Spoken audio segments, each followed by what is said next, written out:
Sudah bertahun-tahun Baginda Raja Harun al-Rashid ingin mengalahkan Abu Nawas.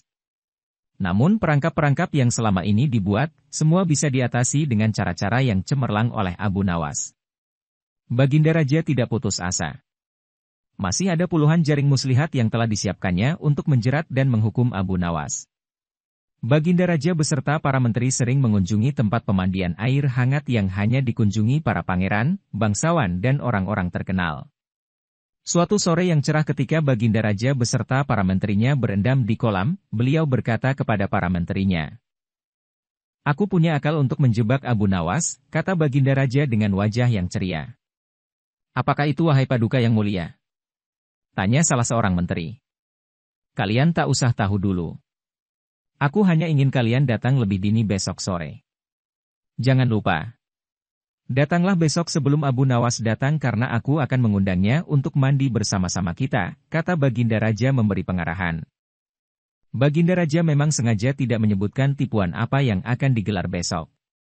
Abu Nawas diundang untuk mandi bersama Baginda Raja dan para menteri di pemandian air hangat yang terkenal itu. Seperti yang telah direncanakan, Baginda Raja dan para menteri sudah datang lebih dahulu. Baginda membawa 19 butir telur ayam. 18 butir dibagikan kepada para menterinya. 1 butir untuk dirinya sendiri. Kemudian Baginda memberi pengarahan singkat tentang apa yang telah direncanakan untuk menjebak Abu Nawas. Ketika Abu Nawas datang, Baginda Raja beserta para menteri sudah berendam di kolam. Abu Nawas melepas pakaian dan langsung ikut berendam. Abu Nawas berharap-harap cemas. Kira-kira permainan apa lagi yang akan dihadapi? Mungkin permainan kali ini lebih berat karena Baginda Raja tidak memberi waktu untuk berpikir. Tiba-tiba Baginda Raja membuyarkan lamunan Abu Nawas. Beliau berkata kepada Abu Nawas, "Hai Abu Nawas, aku mengundangmu mandi bersama karena ingin mengajak engkau ikut dalam permainan kami," kata Baginda Raja.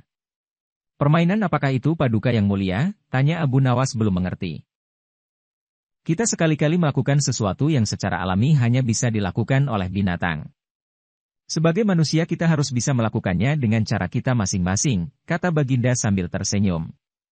"Hamba belum mengerti Baginda yang mulia," kata Abu Nawas agak ketakutan.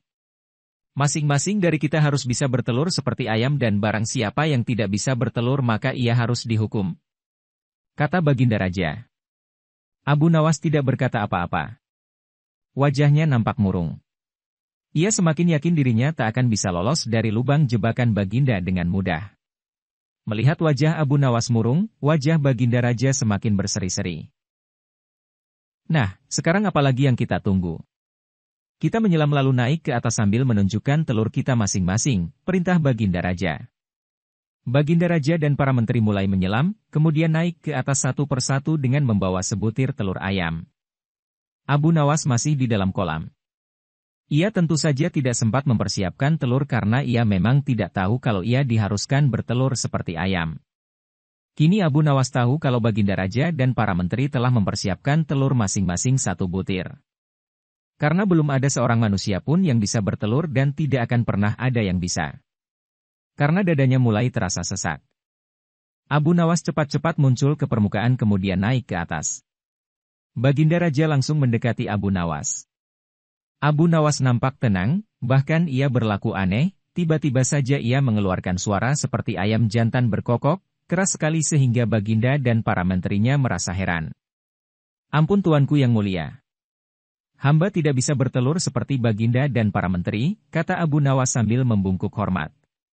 "Kalau begitu engkau harus dihukum," kata Baginda bangga. "Tunggu dulu wahai Tuanku yang mulia," kata Abu Nawas memohon. "Apalagi hai Abu Nawas," kata Baginda tidak sabar. "Paduka yang mulia, sebelumnya izinkan hamba membela diri. Sebenarnya kalau hamba mau bertelur, hamba tentu mampu. Tetapi hamba merasa menjadi ayam jantan maka hamba tidak bertelur. Hanya ayam betina saja yang bisa bertelur." "Kukuruyuwu," kata Abu Nawas dengan membusungkan dada. Baginda Raja tidak bisa berkata apa-apa. Wajah Baginda dan para menteri yang semula ceria penuh kemenangan kini mendadak berubah menjadi merah padam karena malu. Sebab mereka dianggap ayam betina. Abu Nawas memang cerdik. Karena merasa malu, Baginda Raja Harun al-Rasyid dan para menteri segera berpakaian dan kembali ke istana tanpa mengucapkan sepatah kata pun.